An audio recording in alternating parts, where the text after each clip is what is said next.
All right, happy Thursday, everybody. It's another episode of the Flopbuster movie show. We're very excited. There's a ton in the movie news that just dropped, like, what feels like out of nowhere. We did the notes, and then boom, everything drops. So we had to add a bunch. So we have a ton to talk about today. Some stuff that we're very, very excited to cover. And yeah, we'll talk about some things that are going to happen in the future, especially for my favorite horror movie. We got the full crew: Gabe, Victoria, myself, and it's going to be one exciting episode. And we cannot wait to talk about movies with you guys. All right, let's do it. Here's that intro.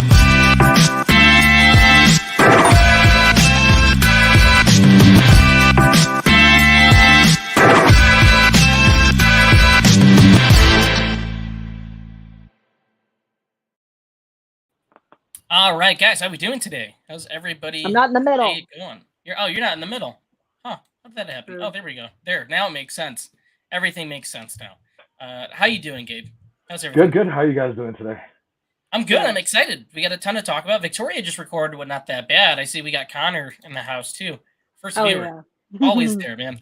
And you talked about I guess they're gonna reveal it soon. What movie? Don't reveal. Yeah, I'm not gonna reveal it. Cheater. It was fun though, I'm guessing, huh? It was fun. Yeah.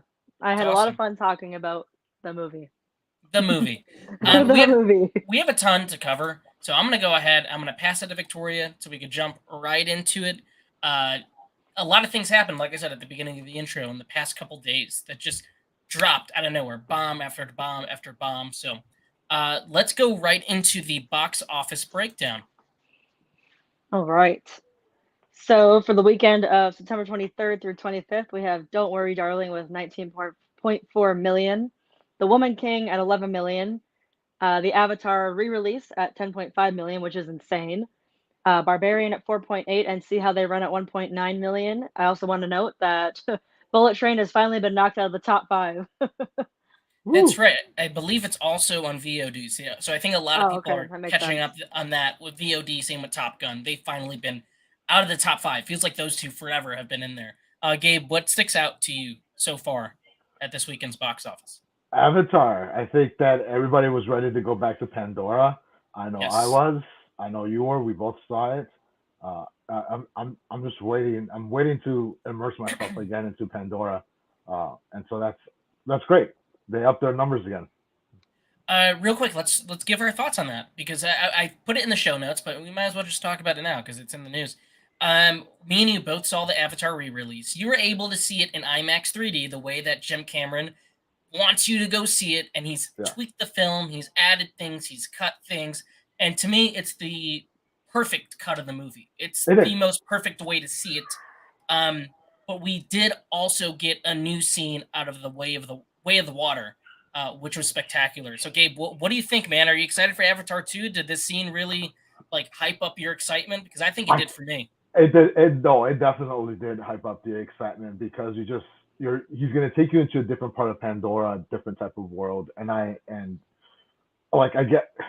You don't get many sequels 20 years later, and this one really makes sense. This one is all right, I see why you waited for the technology to catch up to your vision, and I'm so ready to see his vision on this. Yeah, I'm more than excited. I wanted Victoria to go with me. There was an issue at my theater where, well, you haven't seen it, so because you purposely went when I was at work. You were like, yeah, I was gonna go either way. Well, the problem was we went to go see 2 movies in the same day. Well, I did. I saw Avatar in the morning, and then I went back with her to see the Poltergeist re-release. Oh my god, that Fathom Events one. We should talk about it. Well, no, it was an experience. A bunch of drama happened, but I was not able to see it in 3D. I had to see it in 2D IMAX. They offered me a refund, but I was like, whatever. But the movie just looks spectacular. It's always looked great, but it's been so many years since I was able to see it, especially on the big screen. I did not see the other re-releases, and it just felt special. Especially in today's landscape with blockbusters and a lot of the things that we love kind of feeling the same. It felt fresh, even though it's an old movie. It felt new. It felt new to me, and it's a movie I've seen before, but watching it, it felt new again. And I think we're ready for some more Avatar, and I think this is a sign that audiences are ready for more Avatar. They are, and I read some stuff about the box office, right? So if it would have bombed, they were gonna say that they would have lowered the expectations for Way of the Water. But because it did so well, it made another 12 billion in the like I think it reached 30 million 30 in the million. worldwide box office. So they're saying, okay, people are ready for this. So I think they upped their expectations for the box office come December, and it's gonna kill it. It's Christmas time, everybody's off. You're gonna have people seeing it, their families seeing it, their grandmothers. Everybody's gonna go see this movie. And not to mention, everybody's clearing the way. Other studios do not want to get in the way of the movie. They know that this is the thing to see. Right. Everybody's been waiting 13 years. Has there been a point when I've been tired of hearing Jim Cameron talk about Avatar 2? Yes. Just like Isn't the it original James Avatar, Cameron? Jim Cameron. Uh, Jim. we're calling him Jim. Even the first one, he talked about, I'm making this movie called Avatar forever. And we're like, all right, sure, buddy. And then he makes the movie and it's great. Same thing with this one. I'm finally ready. The trailer's owned. The new You, clip we got. you have to show Victoria Avatar. We gotta go. She's gotta go see it. And they're kind of forcing you to go see it because they took it off of streaming. But let's jump into the main topic. This is like the highlight of the show. I mean, a mini video on this a couple days ago, but I want to get Gabe's thoughts too. And Victoria, what are we looking at? Ryan Reynolds and Hugh Jackman debut the news that Marvel's Untitled 2024 film that you kind of talked briefly about with me is going to be Deadpool 3, with Hugh Jackman once again returning as Wolverine. And the promo video, I wish you had it because it's so good. It is. Gabe, I want to jump to you first because I don't think me and you have really talked about it. No, Does this we have interest not. you? Are you excited for this at all? This is the news that we wanted in D23. Like, this is the news that I Mhm. wanted, and we talked about it, right, in the show before D23. We're like, this is what I want to hear. That one of the main things I wanted to hear was Deadpool, and we finally got it. And it was news that I could never imagine in a million years, right? Hugh Jackman said, I'm done with Wolverine. He's dead. Logan's dead. I'm done. I don't want to play that character anymore. And Ryan Reynolds pulled a fucking rabbit out of his ass and got Hugh Jackman back for it. And then I am pumped. I'm psyched for that. I think this is. I can see both sides. One, I'm excited. I can't help but be excited. I know we've talked about again superhero fatigue. Superhero fatigue. I like both Deadpool movies. I'm not the biggest fan, but I like Ryan, and I think the character translates well to the big screen. We've been wondering what they're doing with the mutants, and this does push things back. And I know there's a crowd of people that say, well, this also takes away from the ending of Logan.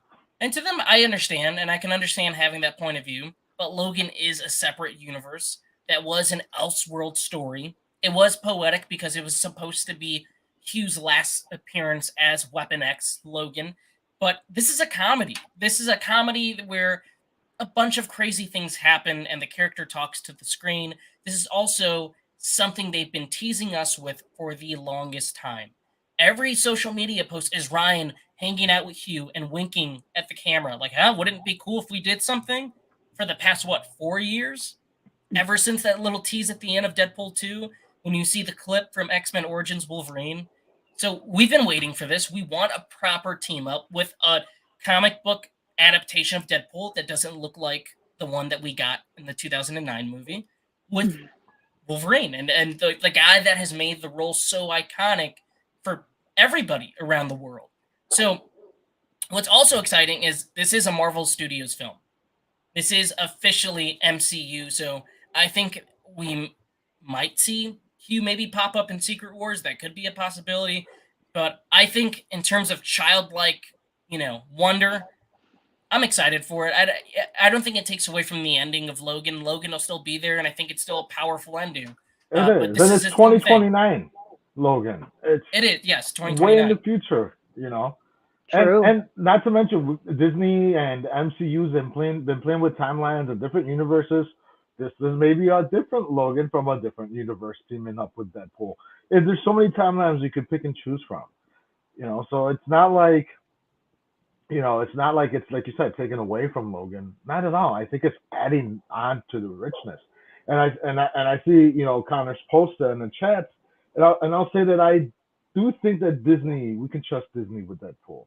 I think Ryan Reynolds has built enough of a reputation that studios will be like, here you go, do whatever you want with this, especially as iconic as Deadpool is to Marvel. They're like, here, have free range for this. Have a writer, cast whoever you want to cast. I think that's why they let them cast Hugh Jackman anyway in the first place. Like, if you want Hugh Get Hugh. There you go. Yeah, I agree. And I think, I don't know about trusting Disney, but I certainly trust Kevin Feige. And I think he's just been waiting. He's never been against R-rated content. He's just said, we're waiting for the perfect moment. Right now, we don't need to do it. We don't need to put out something that's rated R because none of these characters make sense in an R-rated film. Deadpool does, and he knows that. And as soon as he joined as soon as the Fox buyout happened, Kevin Feige made it clear. Deadpool's rated R. It's staying rated R. We know it's successful. We know fans love it. We're not messing with it. If anything, all we're going to do is enhance the experience. Now Deadpool's able to play in the MCU sandbox. So I think that's cool. I can understand others' point of view that they don't want to see Wolverine again. They want to see a new one, a new iteration. But the child in me that's grown up with these movies since 2000, I'm there for it. I'm excited to see Hugh back in the role. I mean, I can't help but not be, and I guarantee everybody's going to be there buying that ticket. Just curiosity, you want to see it. Just I as, am. you know, right? It's like it's just I'm like getting out of this. I got the superhero fatigue. Kevin Feige finds a way to just reel me back into the superhero stories. I was like, Yeah. damn. I think right now they want to take away from some news, which we could jump right into because it's not the greatest story. But Victoria, what are we looking at here? They changed directors. They fired their director for Blade. It was just weeks away from rolling cameras, and apparently they're having a lot of trouble. I almost sent you guys a thing, but it was like the fake discussing film, and it said Sam Raimi was going to direct Blade. I was like, oh my god, how have they I not seen hate this? that fake page so much. But It's then I gotten realized it was me. the fake one. Yes, so Blade right now is having some issues. They've been having issues with this for a while. They've been having trouble getting it off the ground. Insiders are saying Mahershala Ali is not happy. He's not happy with the way things are going. And Kevin Feige feels like he's spread too thin. He's working on so many things, he doesn't have time for that. So that's why Kevin has been saying so many times, I want to get directors like Sam Raimi, where I could put them somewhere and I don't have to worry about them. I don't have to micromanage or do anything.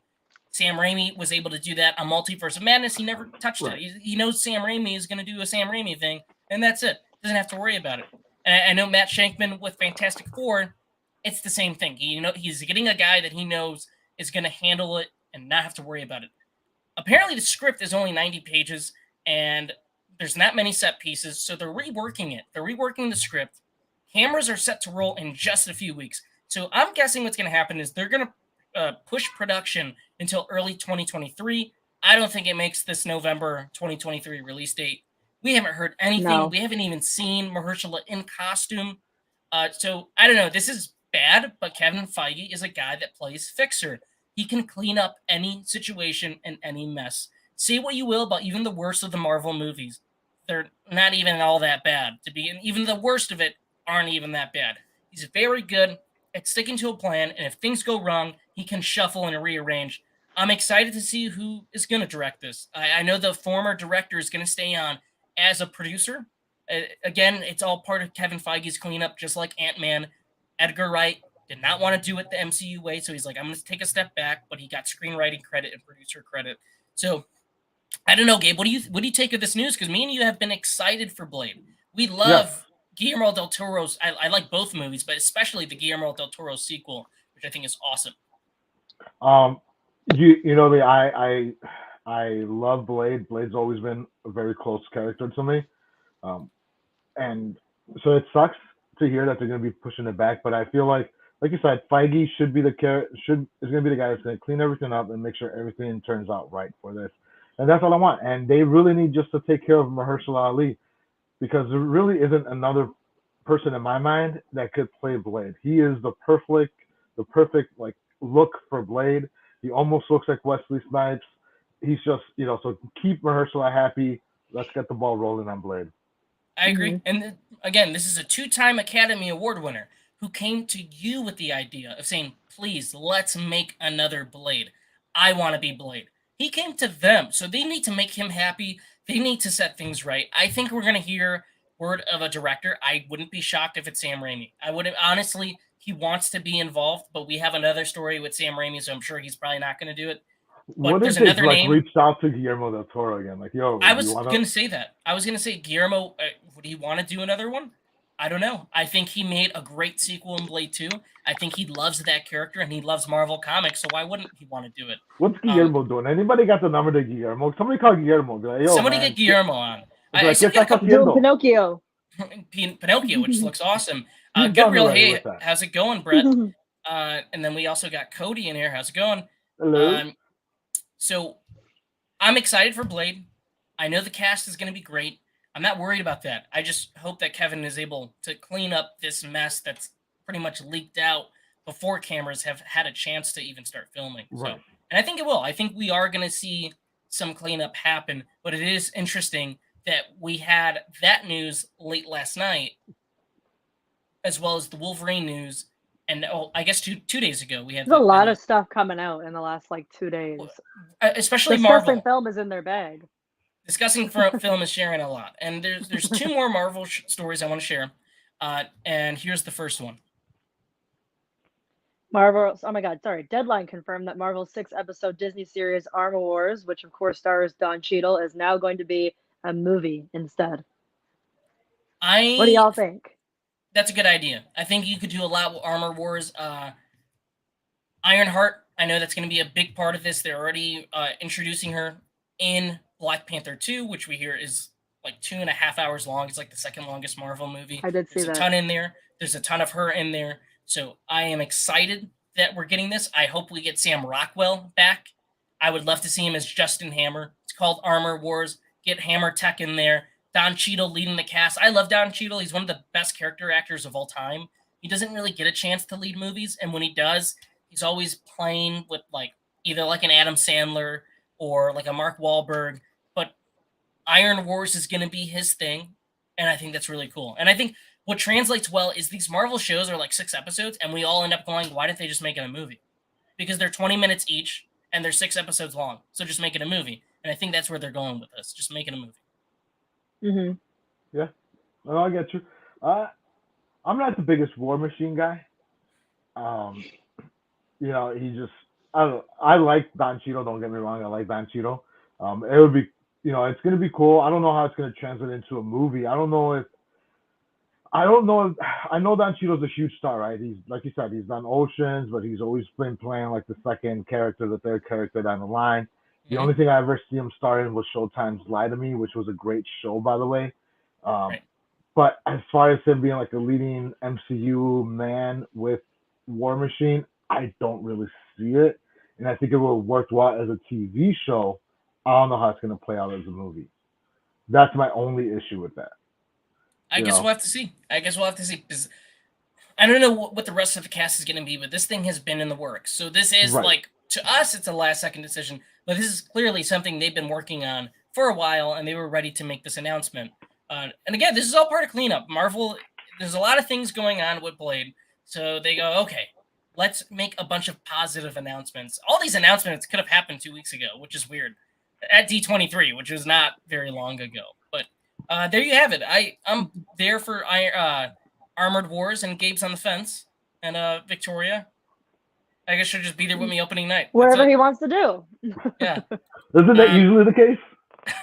Usually. When it comes to movies, of course. Who's this guy? That's Harrison Ford.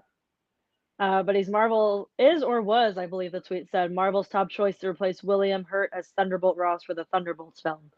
Right. And I don't know what the situation is with that at the moment. They're saying that he's in talks or was in talks. He was the top choice, but there's no dead answer.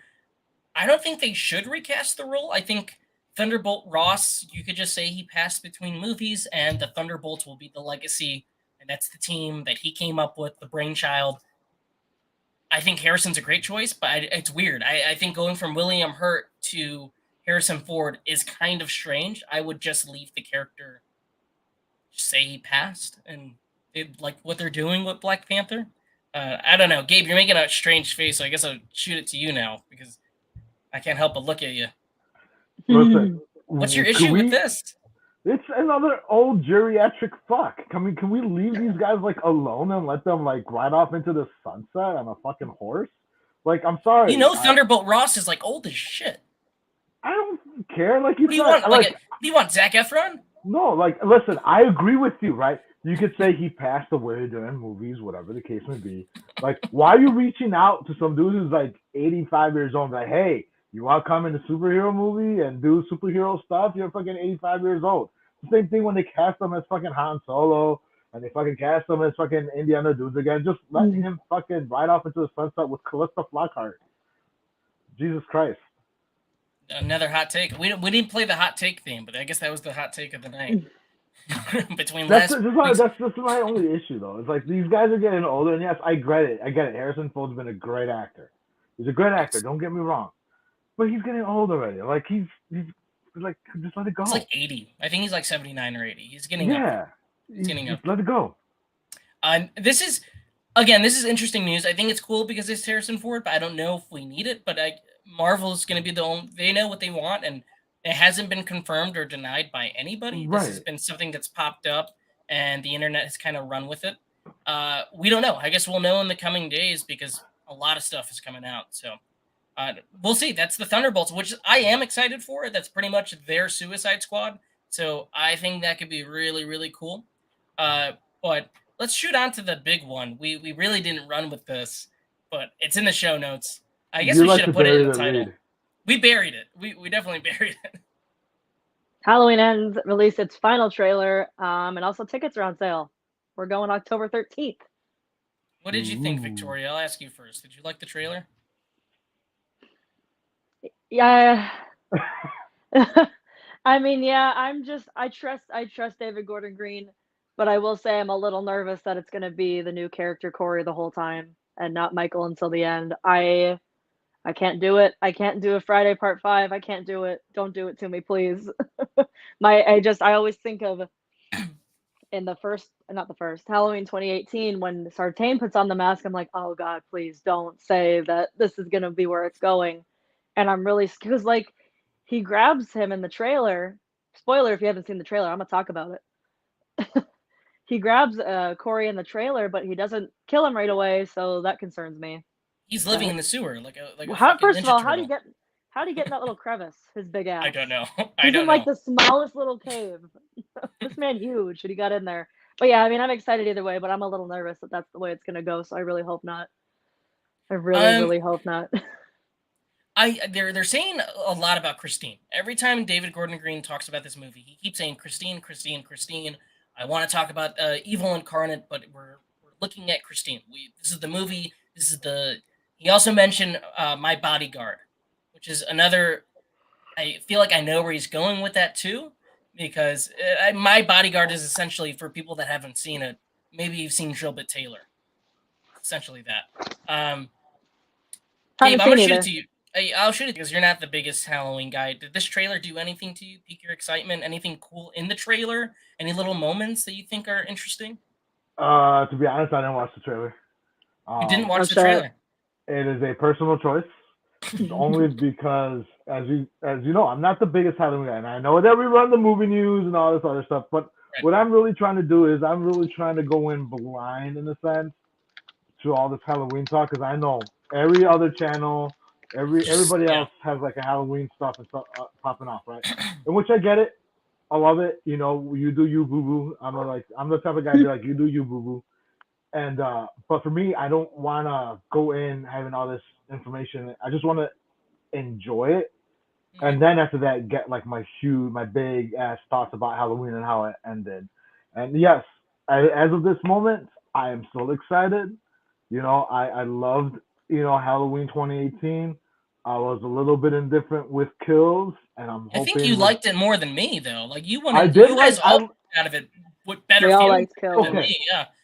So when I walked out of there, I loved the kills. So that's the thing about kills. I walked out of there talking more about the kills more than anything else, right? And so that for me elevated it, and that's why I liked it. But so I'm excited for Ends only because I feel like it's a great Halloween movie. I feel like these two best movies are up there for me as far as like the Rob Zombie, Halloween movie. Get me all excited and get me all wet.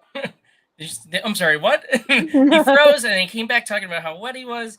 Okay, I want to mention. Yes, these new Halloween Bye. movies make me as wet as the Rob Zombie ones. Okay. I want to. The chat is talking about the Halloween Ends trailer. So we talked about and Halloween Ends final trailer great last week. It has been a great week. I agree. And Hocus Pocus 2, very excited. We're going to talk about that. Okay, so I saw it Connor for the first says, time last night. yes, Victoria watched Hocus Pocus. Love that movie. Finally? Yeah, we got her Finally. to watch it. I Y'all finally didn't sat her tell down. me the cat just died at the end. Oh yeah, I it's took half Zachary a Binks. star off. I took He goes half a on star into off the for that. afterlife. It Okay, goes into so- the afterlife. It lives. He was a I don't human. care. The cat didn't have to his die. body died. So Connor says, I'm very scared for what happens with Halloween Ends, especially after kills. And then Goodreal, same, not that bad. Marketing has been awful too with Halloween Ends. Very disappointed. They should have learned from kills. And Cody says this is going to be Mr. Nanny with Myers as the Hulk Hogan character, kind of. And Rob Zombie over DGG.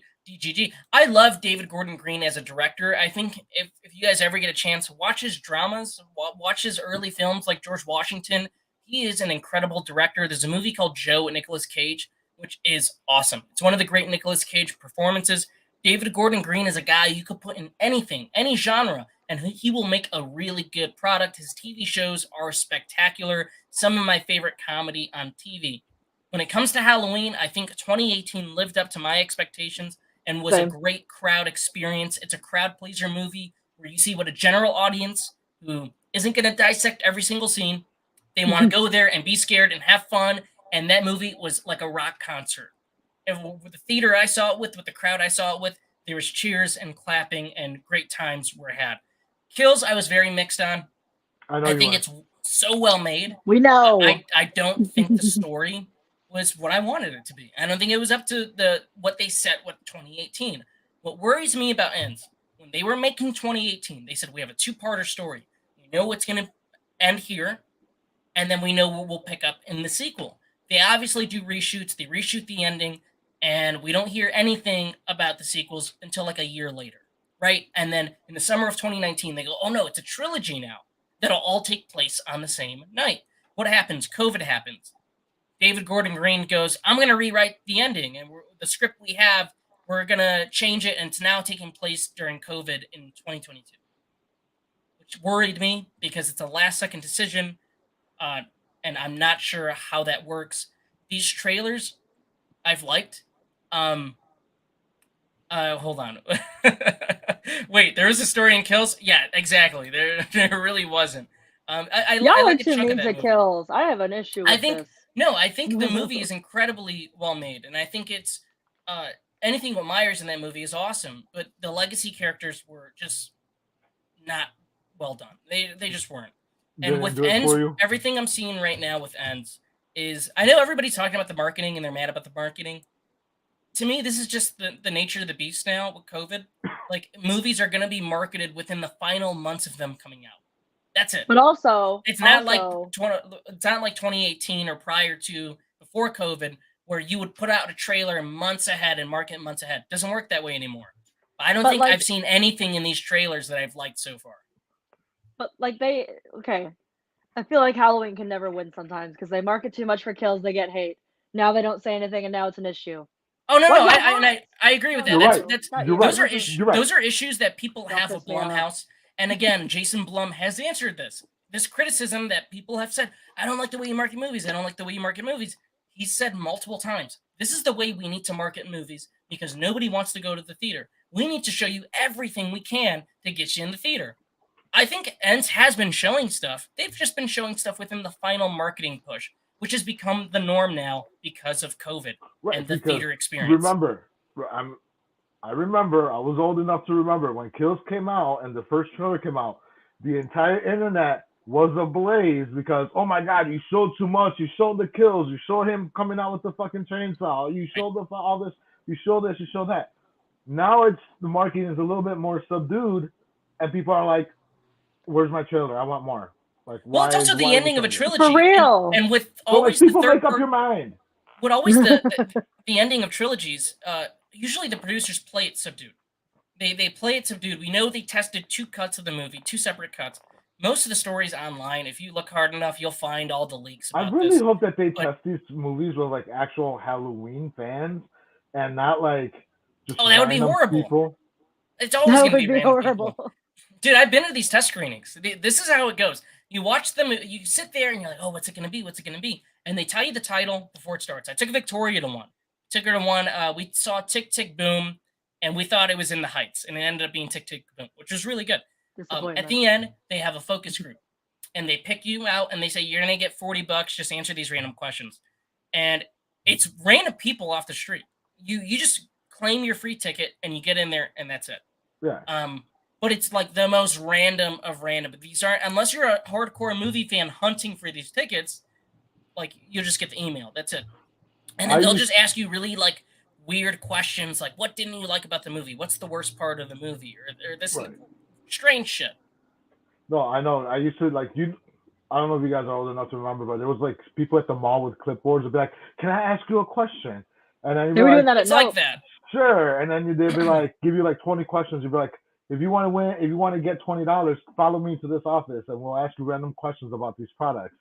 And I would get, when you're broke and you needed cigarette money, you'd go to the mall and take one Give of hand those jobs. surveys.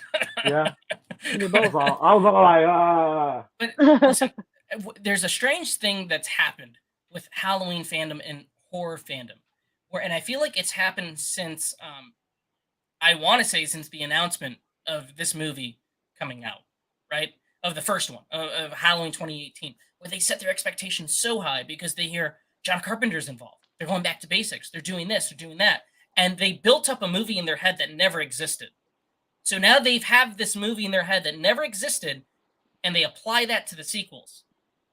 It's never going to live up to your expectations. These trailers won't live up to your expectations. You got to go into each movie and judge Y'all it. mad. That's really it. And again, I'm not somebody that's big on kills. But I do think David Gordon Green was the right choice to make these movies because he was a guy that wanted to make this movie. okay, so when you talk about going back to basics for Halloween, are we talking about like 1978 basics? Chris? Are we talking about Halloween basics of him, They're talking about the filmmaking of John Carpenter, that aesthetic, that way the movies are shot. They want that, and that's what the marketing. That movie is boring. I'm sorry, 1978 is boring. All right, I'm pulling the plug on it. I'm trying to explain marketing. Is boring. I said it. This man's got to throw everything. Is boring. Moving on. The basics should be Rob Zombie's 2007 Halloween. I'm cutting his feed. I'm gonna kick him at this point. But no, I think the trailer, there's some really cool stuff in there, but overall, there's nothing in there that gets me any more excited. I'm going to see it. Victoria's got the tickets. We're going to Universal Horror Nights, so we're seeing this movie. It's going to be a great weekend. I don't know. It's just there's nothing in here that really makes me go, huh, this is new. Like every trailer has been, I have to kill him tonight. Allison is still a bitch. She's so mean. I guess they haven't done much with her character arc, but like, how did your whole family get killed and you're still mad at your fucking grandma? I think the one thing that excites me is it's still David Gordon Green shepherding the entire trilogy. So it's his vision. It's his choices, and I'm all for that when it's filmmaker first. So I guess let's move on because we spent so much time. Are you sure? I can talk about this forever. Oh no. Girl. No. This is something way more exciting. Yeah. Way more exciting. I was like, who dis? Highly anticipated film, Dennis Rodman's 48 Hours in Vegas.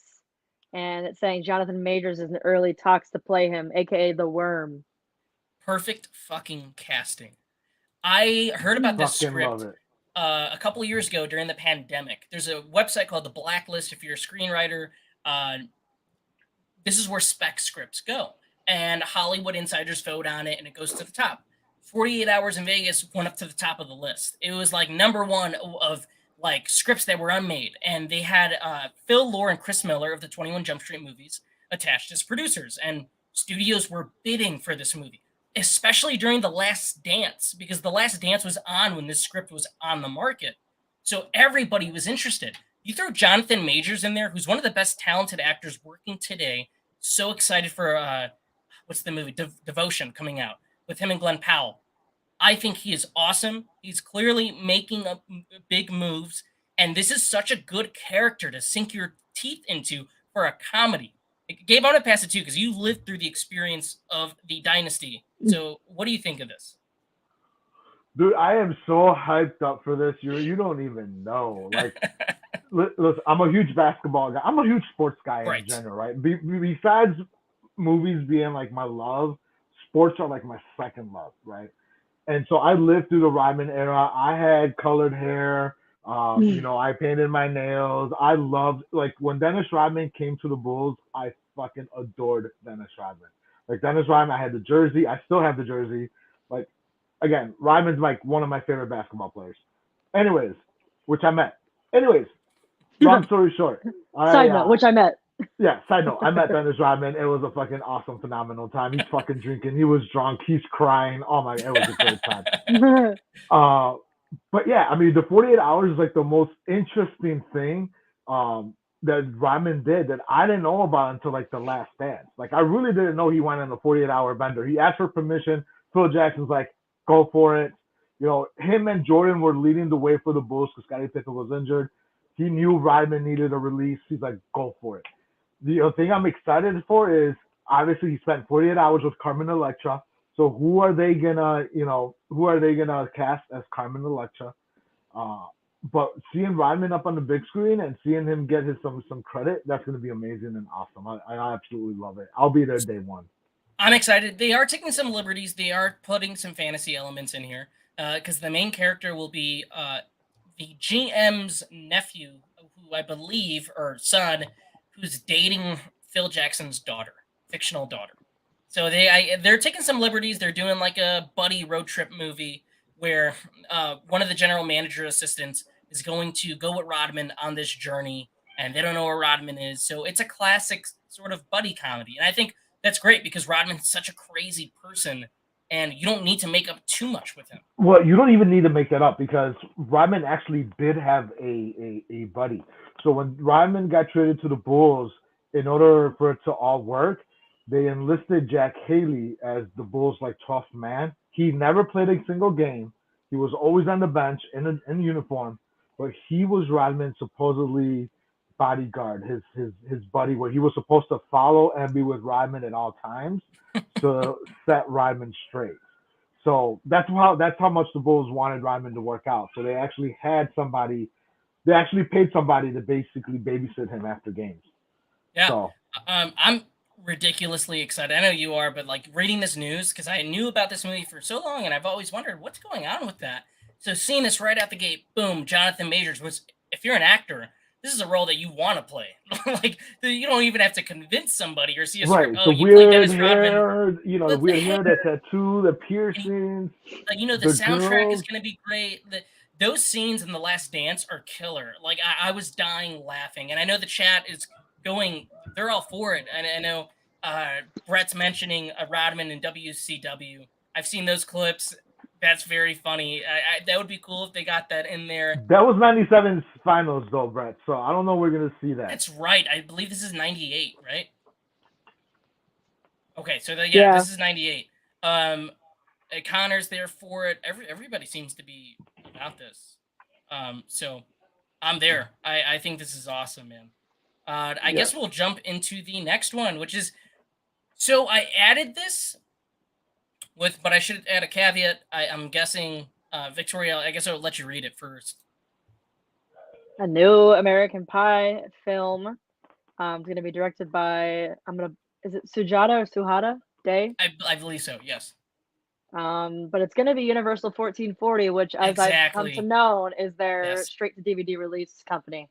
Okay, yeah. So I added this to the show notes because other outlets were sharing it. I'm like, oh, they're doing a reboot. They're doing maybe a Top Gun style reboot, right? Right. I got excited. And American Top Pie Gun Jim. American Pie Jim. That would be good. American Pie Stifler. Maybe Talk it's to me, Stifler. Stifler's like remember, wasn't he a gym teacher in one of them? In the third one, he was a gym teacher. In the reunion, right? And he was in Wedding. And Wedding, he was a gym teacher. So what if it's him teaching a new group of kids? I am your American Pie guru, all right, and I'll explain when we get into it. Okay. I now don't know what to say because I did not read until we started the show that it's Universal 1440. which is so it's like band camp or one of those. Stop. So whatever. All right, fine. But Girls I don't rule. know. I don't know much about this. Yeah, the girl one. I don't know much about this filmmaker, so I was excited. Now I'm unsure because of Universal 1440, but I would 100% be down for an American Pie reboot with a new cast of kids and some of the legacy characters. But Gabe, what were you gonna say? There's something you wanted to add? Yes. I'm going to try to make it quick because it could be a little bit long. So back in 2019, when we only had one subscriber, we had a little podcast called We Come in Peace. Our That's right. first video was American Pie, and our one subscriber was Victoria. And we did American Pie. We didn't do sex comedies. That's going to be our podcast, right? We Come in Peace. It's nothing but Right. sex comedies. We Right. started way off with American Pie. So I watched all 9 American Pies, the 4 movie theatrical releases, and the 5 straight Why to would you do DVD. Because listen, one thing if you guys don't know, one thing that I do take to heart, I actually watch these movies when we talk about them. I actually watch them, Right. and I write notes. And so I actually take this seriously, like a second job in a sense. So I mean, that's what we do with the current favorite horror movie. Me and you collaborate on notes and all that. We want to get it right. But yeah. And so I watched. I was the only one, and I think maybe Tony watched maybe some of them, not all of them. But I watched was the only one. The original 4, just the main timeline. Yeah. But I'm the only one for this American Pie series that watched all the straight to DVDs, all the shitty ones, Band Camp, Book of Life, or Book of whatever. Like I don't even know there was 5 other ones. I know Jim's dad is in them. Like they got the Eugene Naked Levy Mile cameo. Run or something. Yeah, the like Naked that. Mile. Yeah. The Naked Mile. So, anyways, I'm excited. I mean, even if it's straight to DVD, because guess what? I watched the straight to DVD. Can't be any worse. Can't be any worse. Right. I listen. If and every one of those versions straight to DVD had a different version of Stifler. It was either his cousin, his brother, his cousin's cousin. You got a big family. His godson. Yeah, it was always somebody named Stifler, and it was a variation of Stifler's immediate family. One of the greatest movie lines of all time is from American Pie 2. And Gabe knows the line when they're very hyped up, or Shipwreck is hyped up thinking that Stifler's mom is showing up to the beach house. And it's Stifler's little brother. And he takes off the helmet and he goes, "Fuckers, fuckers, fuckers." And they go, "Stifler's little brother?" He goes, "I'm here for the pussy." Greatest character entrance ever. So if it ends up being good, sure. I mean, the one thing about, me and Gabe did have a podcast that was going to be about sex comedies. We had 2 of their co-hosts. Did not work out, but me and Gabe were able to go, hey, there's something working here. Let's see if we could turn it into something else. And I moved back to Chicago, and then we did the Flopbuster movie show, which has now become this version of the Flopbuster movie show. So I guess we have the American Pie movies to thank for this podcast thing existing. Yeah, like I said, back when we had one subscriber, it was just Victoria watching us, and it's like, hey, we had somebody. And we have one of the co-hosts in the chat, Fabian. Fabian was on the show, and the producer. He's the producer of this show, and he's a sponsor of Martinez Management, and he does my taxes. And then the great Sky Selenite. And Brett is with you. He's gonna check out the 20. He's watched the straight to DVD once. So he is with you. I did see a new American Pie movie that came on Netflix in 2020 today. I was trying to find Blonde and the Munsters. Blonde. I guess we'll get into that one. I'm still interested in seeing it, but everything I'm hearing sounds like the movie is going to be a tough watch. So, let's see what else. I guess Universal 1414 has done a lot of shit, but they did the Munsters. Connor liked the Munsters. Gabe liked the Munsters. We'll talk about that when we get to new releases. And then Fabian says, "See, yes." All right, let's jump into this one. Victoria, what are we looking at? Trying to find it on the notes. There it is. Planet of the Apes. Kingdom of the Planet of the Apes. It also has some cast in it already, which I don't see listed here. Oh, yes, I do. Owen Teague, who played one of the bullies in It, actually, if I'm not mistaken. That's right. Freya Allen. And production is starting next month, and Wes Ball is directing. And is this the first? This is the first day it was announced, I believe. Yeah, we right? this is the first time the title has been announced. We knew Wes Ball was in Oh, the we knew. running Okay, I didn't. for making a Planet of the Apes movie. We knew he was making one. We did not know where it was, at what stage. We have this official concept art, and the film is titled Kingdom of the Planet of the Apes. Listen, he's got a lot to live up to for me personally, because those three that Matt Reeves and Rupert Wyatt collaborated on. Is it really Matt Reeves? I didn't know. Oh, Matt right, I Reeves did know did that. Dawn and War, and Rupert Wyatt did the first one, Rise. I love all three of those movies for Yeah, different those are good. reasons. They're all hmm different. They're not the same movie. That's what makes them so. There's a through line with Caesar, but the first one is a great sci-fi popcorn movie. The second one takes things to a darker level, and the third one is a flat out sort of tragedy, a war movie. Um, Gabe, I'll shoot it to you, but I'm excited, but I am worried if they will be able to match the level of expertise that was done in that trilogy. But I'm excited. Yeah, I'm excited too. I like those the Matt Reeves Planet of the Apes. Like I was at the theaters every time those came out. Yeah. I the uh motion capture was just amazing. The way that they did it for those. So I'm hoping they bring back what's his face, the actor that played Caesar, back Oh, to and it. Andy Circus. Andy I was Serkis. gonna call him In Alfred. some kind of capacity. I know the character died, but I'm Oh yeah, that's guessing right. this is about Caesar's son. Yeah. We can From still that play him. image, it kind of looks like Caesar. I would assume this is Caesar's son who's ascended to run Right. their colony and their group of people. And I'm just a little bit concerned with the title of Kingdom. It didn't work too well with Jurassic Park. Oh my Jesus, god, Fallen Kingdom. That's right, that man. movie's sad as shit. Right, clones and fucking big ass scorpion or I always told mosquitoes. my dad, I saw these movies with my dad outside of the James Franco first one, that I never thought I'd be watching a movie with apes riding horses with guns. Like, what am I watching And right now? it is But it awesome. works. Listen, It works.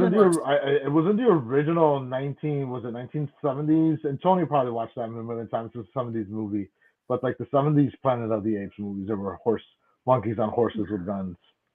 Yeah, those movies are Insane. crazy. I've seen the first one with my dad, but there's a The ton of Charlton sequels. Heston ones, right? He was Charlton Yep. Heston, was it? Yeah, yeah. Look at I've that! I seen. It remember a works. movie from the 70s. He remembers one. They're contrary to popular belief. Gabe has seen a movie from the 1970s. All right. I don't know. Are you guys excited about this one, Victoria? Yes. What's the announcement? I've never seen any of them, so Oh man. a new Now You See Me, Now You See Me 3. It's gonna be directed by Ruben Fleischer, who did Uncharted and Venom.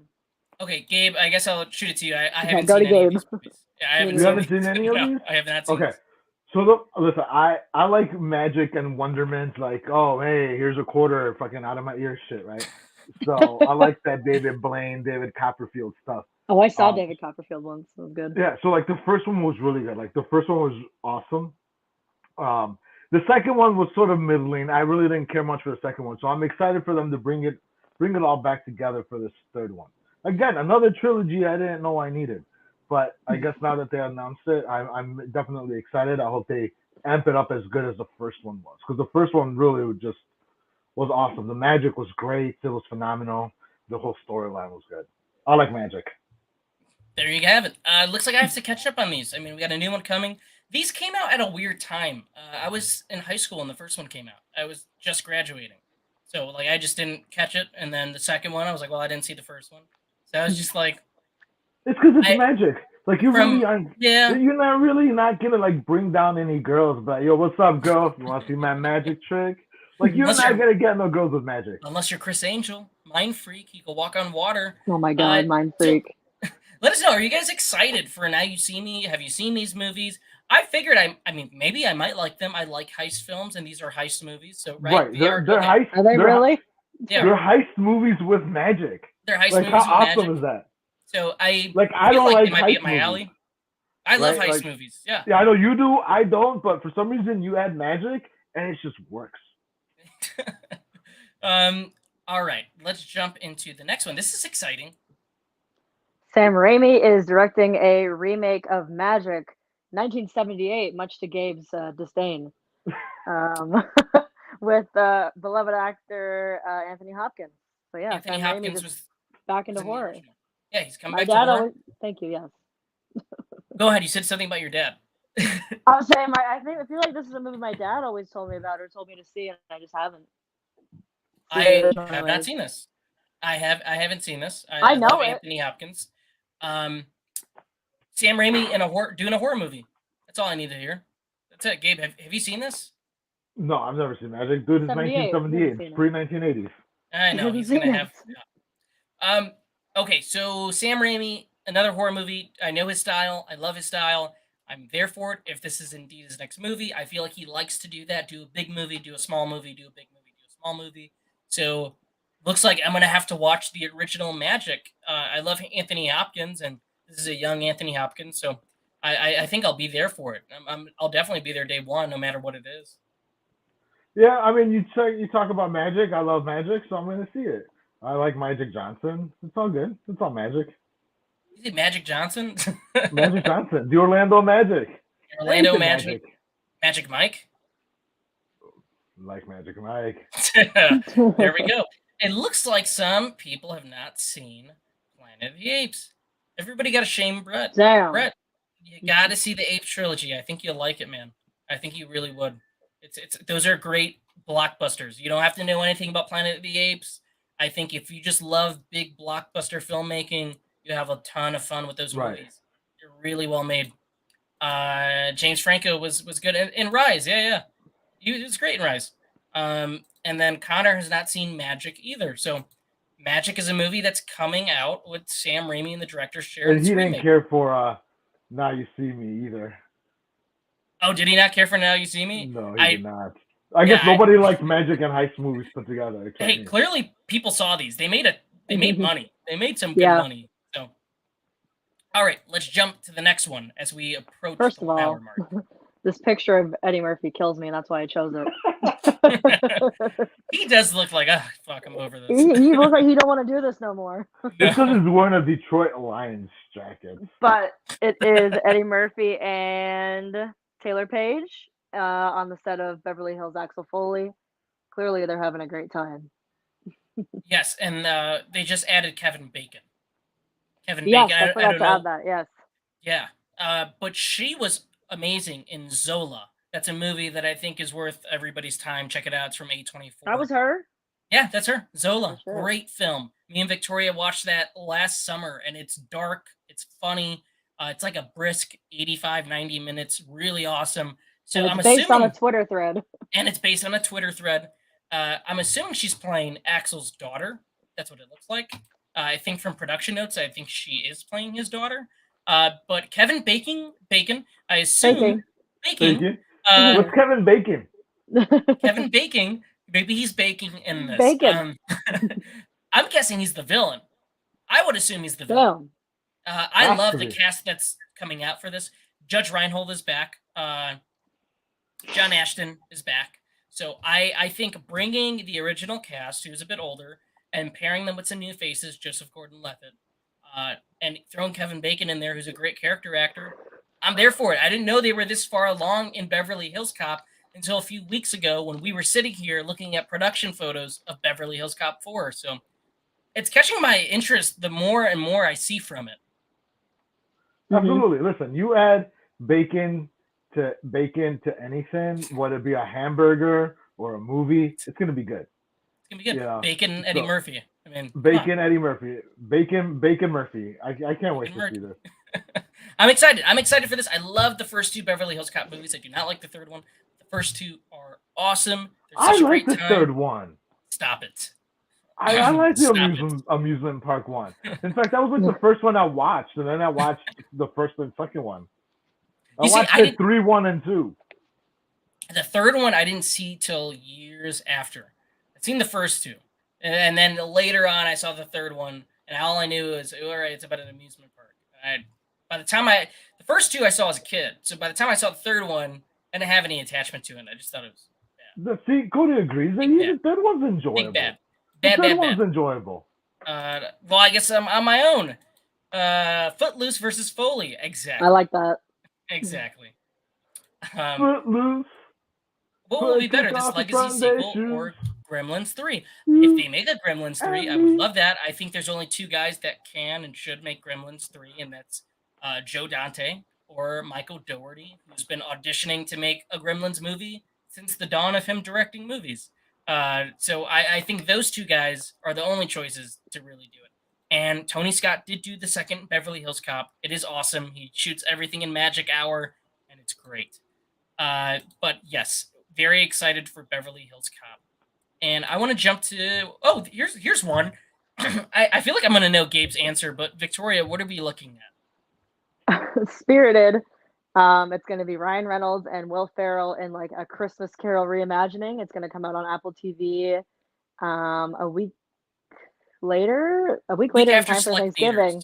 Oh, so it's going to be out in time for Thanksgiving on Apple TV pretty much. But it's, a Christmas Carol reimagining. Obviously, it's Ryan Reynolds and Will Ferrell, so I know I'm there. I'm there. I'm with you, and I know we have a Your face. So I'll pass it. I'll pass it to him because I feel like if this had a theatrical release, he would have been like, "I'm excited." So it is.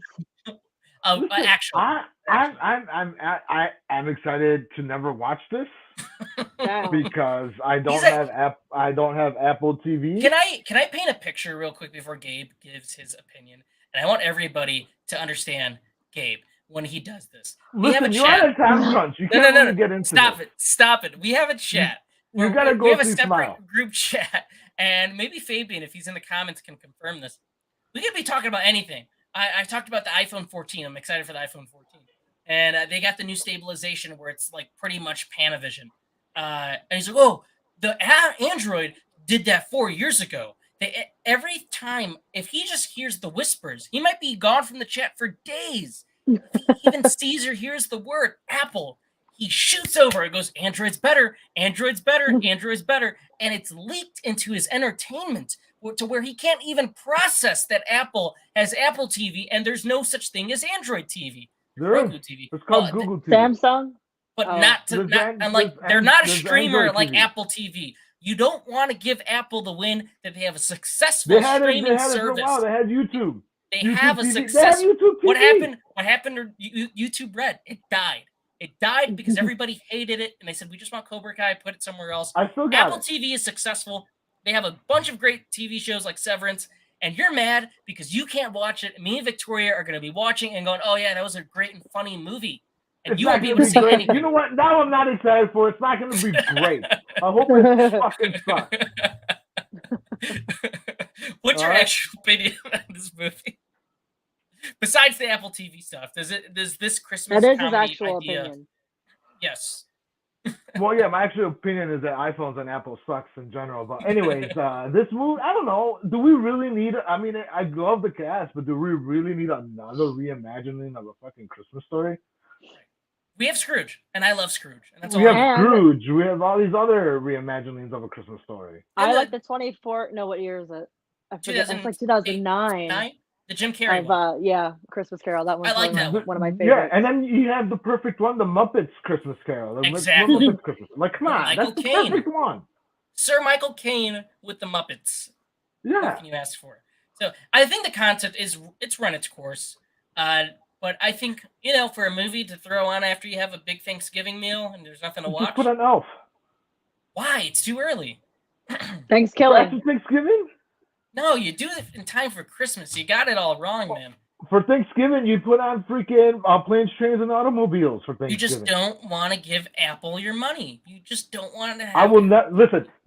I have never owned any Apple products. When the iPod came out in 2003, 2004, didn't get it. When the iPhone came out, didn't get it. I've never owned any Apple products. I will never own anything Apple. Fuck Apple. I ain't giving them my money. You should be ashamed of yourself. All right, let's go to the next one. I don't even know what we're talking about anymore. Dave Bautista in 2023 is going to star in director Drew Pearce's upcoming action film Cooler. He's going to star as Ray Sagona, a South Beach bouncer, goddamn, who attempts to begin a path of redemption. Oh my goodness! All right, it's a movie about Dave Bautista. I can't speak. Yes, with a. He gets back to his family. Drew Pearce did a movie called Hotel Artemis, which was about a bunch of gangsters and hitmen intertwining at this hotel. And Bautista was in that one too, wasn't he? Yes, he was. Okay, so I feel like Bautista's always trying to get back to his family. Batista's a great actor, and he's really trying to flex. I'm a really good actor, and he said, I don't want to do big franchise movies. I want to do different kind of interesting character movies. And this He's is gonna one that be we're getting. in Knock at the Cabin. And he looks great in that too. Yeah. Could we really put this to bed and just settle this like right now on this show? That Dave Bautista is the best of the wrestler actors. Like I would put Oh yeah. Bautista over 100%. The Rock, over John Cena. Like Bautista really has shown his acting chops. Like I really love. Basically, Bautista hasn't made a bad movie in my opinion. Even the one that sort of bombed, the one with the comedy with You talking about Stuber? Stuber. Stuber was I like hilarious. Stuber. Yeah. I like Stuber. It's a great buddy comedy. Yeah, it is. That's what I'm saying. But it sort of bombed. But like I said, Batista, I feel like is one of the best former wrestlers as an actor. I think he agree, makes. but Go I ahead. mean, no, yeah, I definitely agree. I have such a soft spot for John Cena though, ever since fucking Peacemaker. And how Oh, lucky he's is it that he so got that good. role? It's a perfect marriage, and that's his one role. I will You know? give Yeah. Cena second place. I would say The Rock has not fallen into third, Oh, in my yeah. opinion, just because his movies are sort of formulatic. Like it's But you Army of the know Dead you was already know great. what you're gonna get with a Rock movie. But you know, The Rock. I missed The Rock when he was making interesting choices. Like, remember that movie he did Faster, where he was a guy getting revenge for a bank job where his brother died, and Billy Bob Thornton played a disgruntled, dirty cop. That's a really fun one, and Right. that was at a time where The Rock was like, "Oh, I'm gonna do dark and gritty movies like Faster, or do something fun like The Rundown or The Walking Rundown. Tall." He did that one movie with Madison Pettis when I was younger that I Oh, saw the in game plan. theaters. The Game He did Plan. the That game. movie was so He did good. the The kid Tooth movies. Fairy. The Tooth Fairy.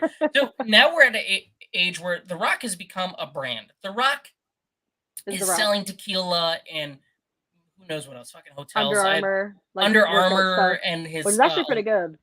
right. So The Zoa energy drink. Yep. Zola, that shit tastes like Zoa. children's vitamins. What is Zoa? Tastes like You called it the children. name of the movie. Tastes like a children's vitamin. I've had it. It's not great. I don't know. People like it. Shut up. My dad likes it when gross. he's watching. I don't know. I didn't like the flavor. But I think I'm with you. Batista is a guy that's showing each and every time I could do something really funny like Guardians of the Galaxy. And you go, okay, that's one note. What else can you do?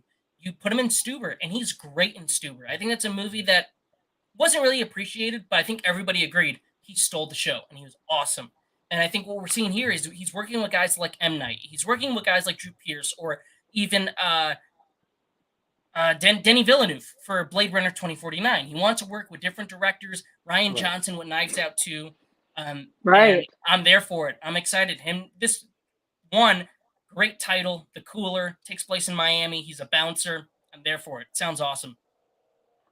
Yes. Nice. All right, go ahead, Victoria. Which slide would you like to put up? I don't know. I'm all over the place. I guess we'll do this one. We'll do this one. Huh? Samara Weaving is once again attached to another horror project, this time an action horror movie called Azrael. Correct me if I mispronounced that wrong, everyone. Which is also reportedly being looked at by producers as the start of a new horror franchise. And this is also from the writer of The Guest and Ooh. You're Next. And I believe was it the Blair Witch, the recent one? So Simon is that not Radio Barrett? Silence? Or it is No. Radio Silence, no? No, Radio Silence had nothing to do with Blair Witch. I'm thinking You're Next, though. No. That Who am I was thinking? Adam Wingard. Adam Wingard, his collaborator, Simon Barrett, he wrote The Guest and You're Next. And he wrote this movie, which is being looked at for a franchise. And Samara Weaving, another movie in the news with her. She's sticking around to the genre stuff. She wants to I keep thought doing this was that genre other movies. movie we talked about a few weeks ago with the pop star, and I was like, we already No, talked about that. that's a totally separate But movie. this Yeah. different one, yeah. Yeah, so she's sounds cool. There's no I other like her. details besides what they've given, other than I like Samara Weaving. I like the writer involved. That's it. So I'm there. That's all I have to work with. So I guess I'm there for sure. What do you think, Gabe? I liked Ready or Not. I think it was a breakout hit when it came out, and so yeah, let's give it a sequel. Who's she gonna marry now? What type of evil family is she gonna get into? Or maybe the devil follows her now. Gabe, this isn't a sequel to Ready or Not, man. Wait, hold up. Oh, What are you talking might my be about? bad. the Adriel. director. Shit. What more horrors can she go through? That's what She I was barely makes it thinking. out alive. Woo, guys! I might have smoked a little bit. I was like, what movie is he talking about? That's a I good don't know. I'm movie. excited. I like Samara Weaving. I think she needs to do more movies, more horror. I think that's her bread and butter. And so let her definitely be more in horror. Sorry, I can't speak. Oh my god, Are I you got okay? what Victoria got. I pass it on. Samara Pass it Weaving. on. I Good for want her. to look at the actors. Everybody's mentioning actors. Real quick.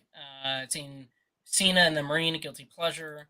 John I Cena is agree, and I love great Stone in Daddy's Cold. Home too. Another Christmas movie. Rules.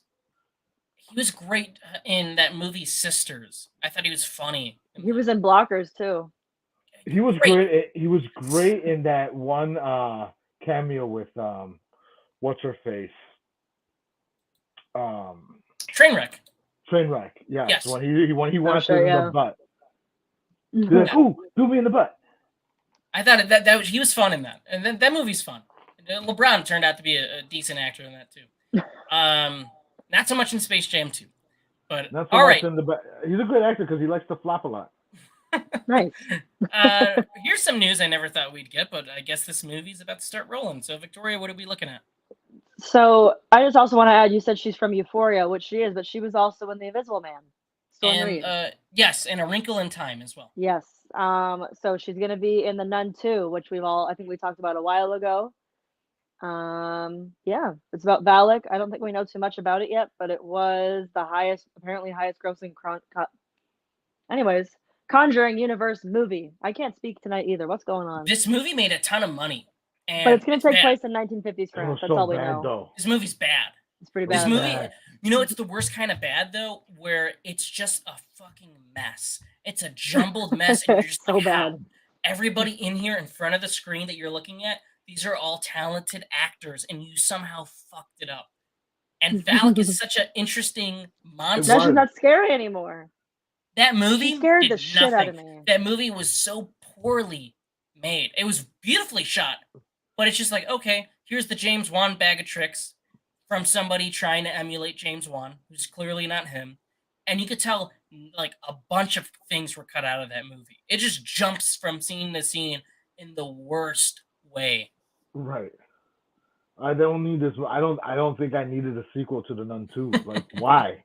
I It was was a so mess. scared of It her. was a I was mess. so scared of her in The Conjuring too. Like the Right. movie's not even about her really. Actually, yeah, it is. Yeah, it is. Okay, but the scenes Kind of of, her yeah. were so scary that she scared the crap out of me. I had nightmares about her only. and the- But then I saw the nun, and I'm like, you're not scary anymore. Bye. Right, The Conjuring 2, when she's staring at the picture that he drew, and all of a sudden that comes to life in that room. Or she's in the hallway. Oh, one of the great scares. Great It's scare. so good. And then you watch The Nun, and you're like, what the fuck is this? Like, this isn't nothing. This is nothing like The Conjuring 2. Even There's just the nothing like that alluding to demon her, the alluding to her in Annabelle Creation as well. Right. She gave me nightmares. Right. And I like period horror, and I think the way this movie looks very gothic, and the look of it was great. But the rest of the story they went with, the editing was just garbage. It was flat out garbage. And that's to me that's the worst of the spin-offs. I think the first Annabelle is pretty lazy, but this movie is just a fucking mess. So and when it At comes least to the the first sequel, Annabelle has its moments. the elevator scene for sure. Yeah. But I think this movie, I like the Conjuring movies, so if they have the right people involved and they're doing something interesting, I'll be there for it. Obviously, the first one made so much money that they're like, oh, we own this. Let's go make another one. And it seems like a no-brainer, but I just hope to God it's halfway Good. decent and not terrible like the last But again, one. we talked about before, a lot of times horror sequels lately have been the stronger versions of themselves. Ouija so, 2. That's what I'm thinking, That's hopefully. right. That's right. Okay, so let's jump into this real quick. We're going to wrap up the show. I want to jump into new releases. There's one I did not put on there, so I want to say Rose should have been on here. I forgot to add it to the notes. Victoria made this. Blonde should have been on here. And Blonde, but I guess I'll just read it since I'm already talking. We have Smile coming out. Hocus Pocus 2 is out tonight, and The Greatest Beer Run Ever. So we have a few titles that are out this weekend. Here it comes, the big, just every week now, I feel like there's something. And there's something every week now, correct. And the Munsters came out yesterday, 2 days ago, I guess. So there's a ton to watch this week, and there's a ton to watch if you want to go to the theater or whatever it is, and you could catch up on stuff too. Gabe, what sticks out to you, especially from those three that I showed, or even ones that weren't mentioned? Smile for sure. I love Possession, paranormal movies. That's like my bread and butter. I'm really excited for this one. Yes, And me too. Smile is up there. Like I've been excited for Smile since all the trailers that I've seen. I'm not giving anything away because it's in the trailer, but when that head fucking pops down on that window, that got me on the trailer, and I'm like, all right, cool, I'm in. Plus, the marketing for this movie has been like, bring back marketing like this. It's great. Right. Have you seen the part? People are just standing in like baseball games and crowds, just so I believe it's actually some of the actors just smiling. Yep. It's so scary. I think it's awesome. And Hocus Pocus 2, come on, like, oh, dude, like nostalgia. Right I'm excited after I watched it for the first. I feel like I cheated. I didn't have to wait. I watched it last night for the first time, and now I'm getting the sequel. I sort of want to watch it tonight. I think I don't know about her. Maybe I'll just watch it again with her, but I think I'm gonna come back. I got work early tomorrow. But Me too. Stay up, and I'm gonna watch it. I want to watch it. Smile's not that long. I want to. I want to Smile at 10. We're seeing Smile at 10. I'm gonna come back, shoot the review, and then I'm gonna watch Hocus Pocus 2. I've been excited for this. I know the first one's not for everybody. It wasn't really loved upon release, but it's become such a big cult following for so many kids that watched it in the VHS era. And then you show it to your cousins and your sister and whoever it is. It's a movie that you shared with, and it reminds you of the Halloween season and what being a kid is all about. And surely helps that you got Bette Midler and everybody else that was involved. Jessica Parker. Everybody's Justice back. for the cat that played Binks, who had to die in the end. So the trailers for this have been great. And they've gotten some really talented people involved behind the scenes and in front of the camera.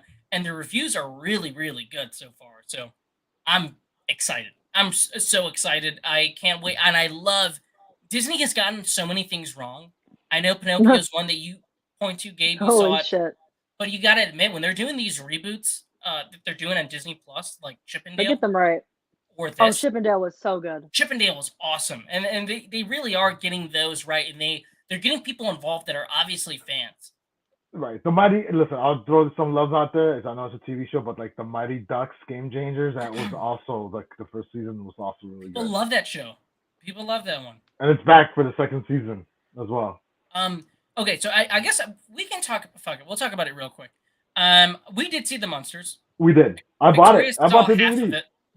She fell asleep. I watched it. I will. Not because of the movie. Not because of the movie. I felt sick that day. That tells me all I need to know about Victoria's thoughts about. I love Rob Zombie. She was just tired. God damn it! My throat. This always happens during the show. My throat just goes dry. We're all struggling tonight. I know. Okay, so I watched it, and I know the reviews were going to be bad, and everybody's going to dunk on it. I know I dunked on the trailer. I still say that's one of the worst you had to apologize. I don't know if I'm going to give out a full apology. No, I said you already did when you. Oh, kind of, yeah, for that your shitty trailer that they put out. Okay, here's what I'll say. I love Monster Go Home, the 66 movie. I think it's awesome, and I think it's really funny, and it's a sequel to the show, so it's just around that same time period. The show has some great episodes, and it's pretty much Leave It to Beaver with monsters. I thought the movie, while watching it, I think if you cut out the first 25 minutes, I think a lot of people really turn around on this. Right. There's no plot. There's no structure. It's essentially Rob Zombie going, I love the show, and I'm going to do something in line with the show. There's going to be a bunch of hammed up, cheesy jokes. I'm going to put my wife in there as Lily. I'm going to put Jeff Daniel Phillips, Daniel Roebuck, who is awesome, his grandpa.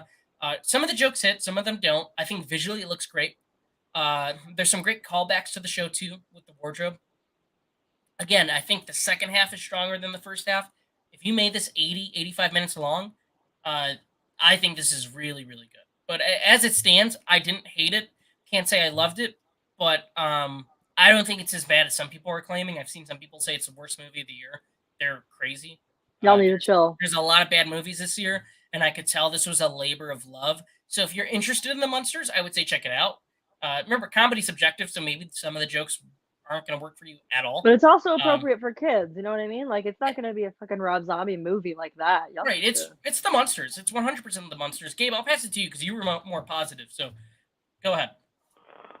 Well, reason being why I was a little bit more positive about this more than anything is because I never watched the original Monsters, so I don't have anything to like fall back on and be like, oh, I remember this version of the Monsters, or I remember this Monsters movie, you know, because I know you mentioned it. So I have nothing to base it off of.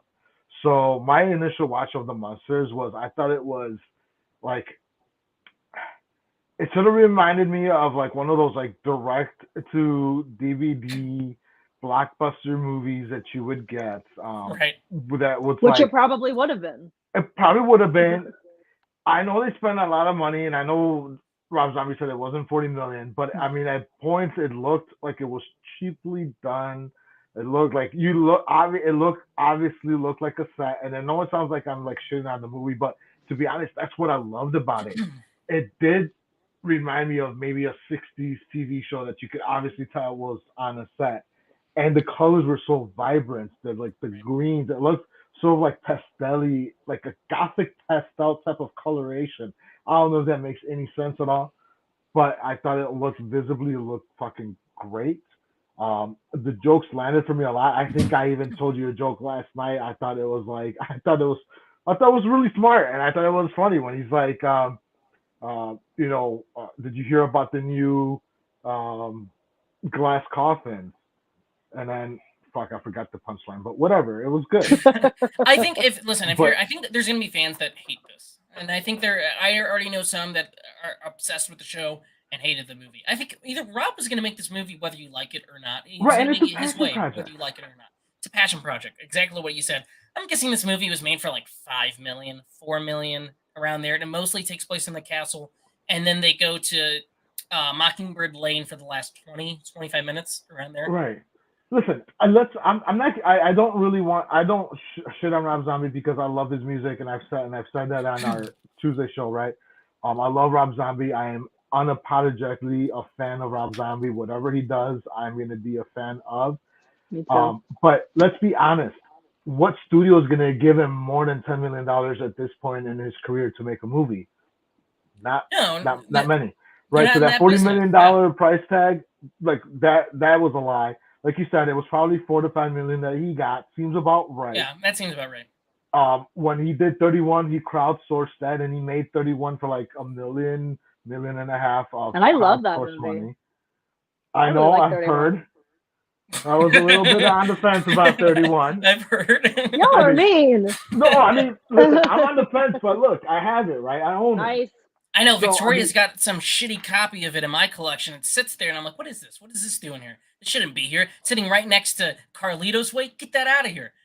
It's just as good. Cody asked me if I've seen the concert. I've seen him 3 times. One time with Godsmack in like mid-2000s. And then 2 years ago, before COVID, I saw Rob Zombie with Marilyn Manson. And then this past summer, I just saw Rob Zombie again. I forgot who he came with. But yes, it was good. I love Rob Zombie live. He's amazing. So Connor loved the movie. I saw that Connor loved it. He said it felt like the pilot to a show, and I want to get into that real quick because I think that could be some good news for people that like it or bad news for people that fucking hated it. Some of it felt cheap, but it felt more like a callback to the show. The show was cheap. The show was a 60s sitcom. I think, honestly, it would have worked better if they added the fucking laugh track to have these jokes. But I do think the second half was strong, and I think Daniel Roebuck really nailed. He wasn't trying to be Al Lewis, but it felt like Al Lewis's grandpa, but very similar, but his own thing. I like the image of him reading Playghoul magazine. That's a joke right out of what it seems like it should have been in the show. And I think best case scenario of this going on Netflix is it can do some good numbers, especially in the holiday season. And the word of mouth there's no such thing as bad publicity when it comes to streaming. When it comes to streaming, there's no such thing as bad publicity. Let me tell you why. Because everybody's talking about this movie in the horror community. Some people are interested. My mom was like, "Oh, they made like a Monsters thing with Rob Zombie." I'm like, "Yeah." People are interested and they're going to hit play. All they got to do is hit play for it to be successful. And Netflix go to Rob and go, "Hey, do you want to make another one of those things for them? Is just chump change." And they give them another $4 million to do it next year. And maybe they'll add Scout Taylor Compton is cousin Marilyn, and they'll add a little Eddie Munster, like things like that. They might be able to. I told her in her Instagram comments once, when are you going to be in another Rob Zombie project? And she replied back and said she would love to. So maybe she'll do it. That's awesome. I didn't think this movie was the shit box that the trailers made it seem like it was. There's clearly or how you love made for it the seem show. to be. No, Yeah, those that were was bad all you. trailers. No, those were bad. That was a bad trailer. I don't care. All right. You guys can defend it all you All want. It was right. one of the worst trailers I've seen. Listen, Don't I even would, try to. Don't try to No, switch it. Gabe, I would- stop. Gabe. Y'all are about to go for another Gabe 10 minutes. You seem so confused. No, go ahead. I'm sorry. I was just gonna say, like, I would be down for a sequel for this. Like, bring back Eddie Munson, and it's good. Did we say Eddie Munson? He just said Eddie Munson. Whatever, Did I say it? Eddie. No, Gabe said it. I said Eddie Munson. Bring back Eddie Munson too. He could be in it too. I guess. Yeah. I guess bring him back too. Eddie Munson fangirl confirmed. He's not doing anything. He's not doing anything. God damn. There's only one Munson, and that's Roy Munson. All right. Roy Munson. But yeah, I think a sequel could be possible because of the Netflix deal.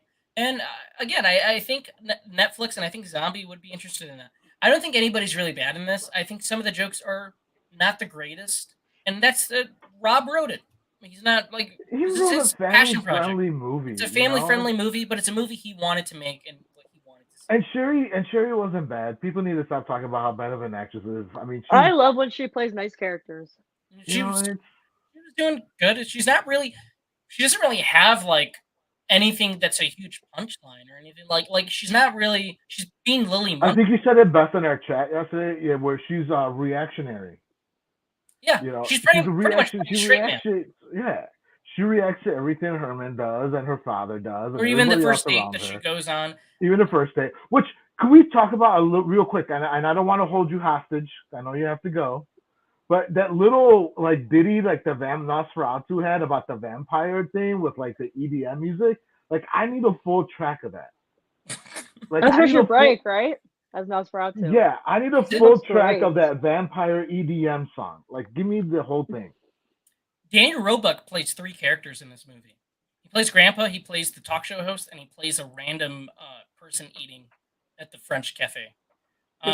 So I thought some of it worked. It's very much straight to TV.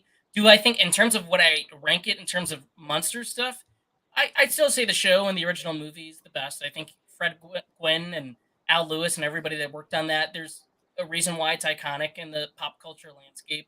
And I also really, really like the 95, 96 movie that went straight to VHS with Christine Taylor from the Brady Bunch movie. I thought everybody in that one was great too. So I'd probably rank this a little bit after that, but all in all, it's not that bad. And I think some people that have the pitchforks podcast by 2 people we know.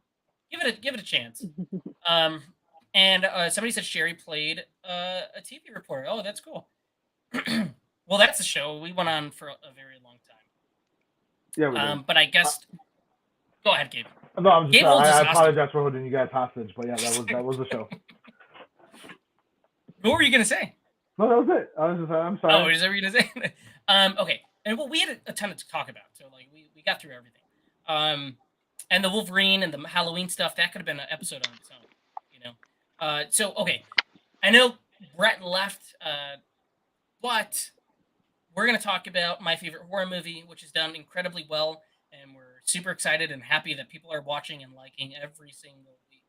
Every episode has been great. We had Not That Bad for H2.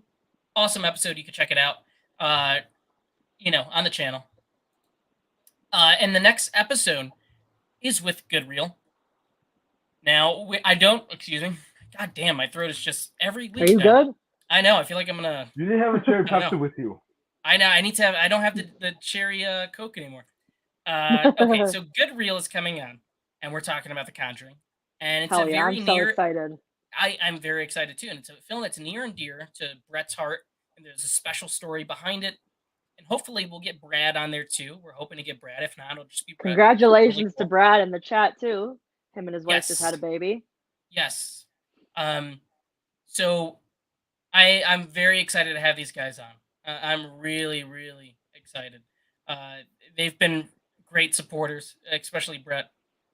Ever since we've met him, and it's a great film to pick. So it's going to be a great episode. Tune in. Now there is a bit of a change. Brett has to do Monday, so we are doing the episode this Monday, not Tuesday. There will not be a Tuesday show. It'll be a Monday show. My favorite horror movie will be The Conjuring. So either way, it's going to be a really cool and meaningful episode, just like every episode of this series has been. And that's what we strive for, is to talk about our love of cinema, horror cinema specifically in this series. And it's going to be great. So I'm excited to bring those guys on.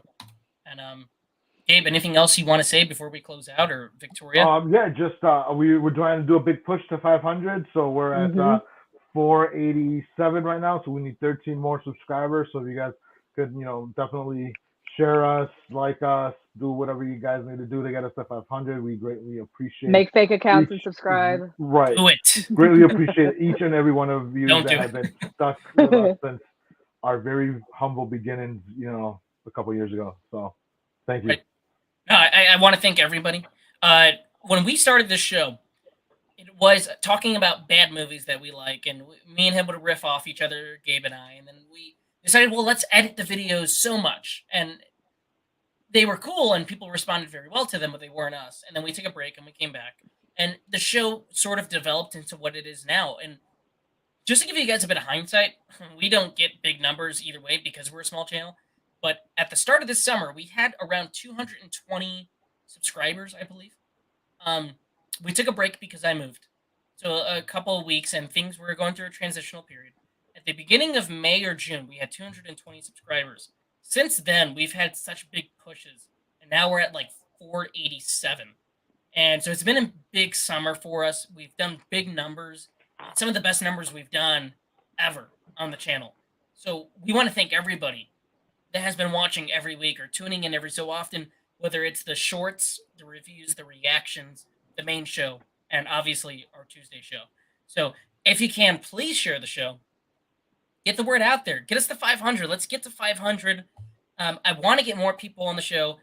Again, we're still trying to get somebody. We got some ideas for my favorite horror movie. There's one slot that's open. I have an idea for someone that we can talk about after. Okay, we got a couple of ideas that we're going to go through. But just keep pushing us, guys. We want to get the show bigger and better and just get faces on here that you want to see.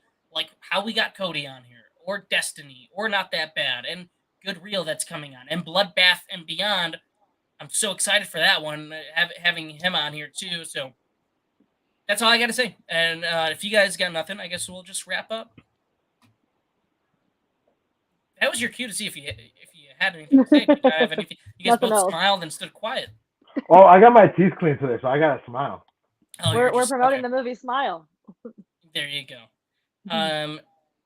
All right. And thank you, Connor. Thank you for being there, man.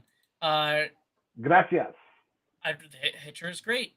And then we got Mia talking about you're next. You know who to call. All right, guys, we're gonna end it there. This has been a great episode, longer than we anticipated. We try to keep it to an hour, so 1 to 88. We're about done. We're gonna go see Smile. Make sure to like, comment, subscribe, share. I don't know. Punch Gabe in the face if we get to 500. I'll make it happen. Make sure it happens for you guys. But just keep watching movies. Go see a movie this weekend. All right, we'll see you later.